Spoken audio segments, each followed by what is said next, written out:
Gure ustez sakontasunez aztertu behar da. Alde batetik, aurreikuspenak zergatik ez dute funtzionatu, eta gure ustez hor faktore ezberdinak daude, baina bat desde luego da zerga politikak ez duela funtzionatzen eta horrek eskatzen du hausnarketa bat zerga politikoaren inguruan.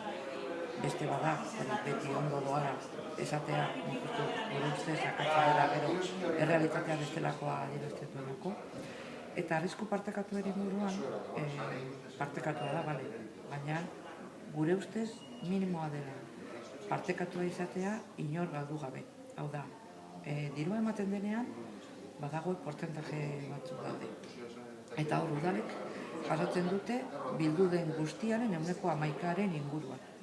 Orduan, bueltatzerakoan, planteatu beharko zen, aber nola egiten den bueltaketa.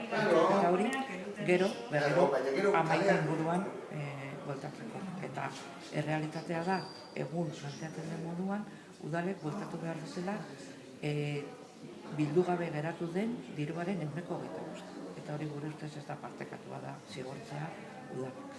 Eta amaitzeko ez dugu onartzen, zandu amaieran malgua izango dela, desde luego aldarrikatuko dugu. Malgutasuna alde batetik udalekin adosteko eta udalei aukera ematea ekitaldi ezberdinetan itzultzeko.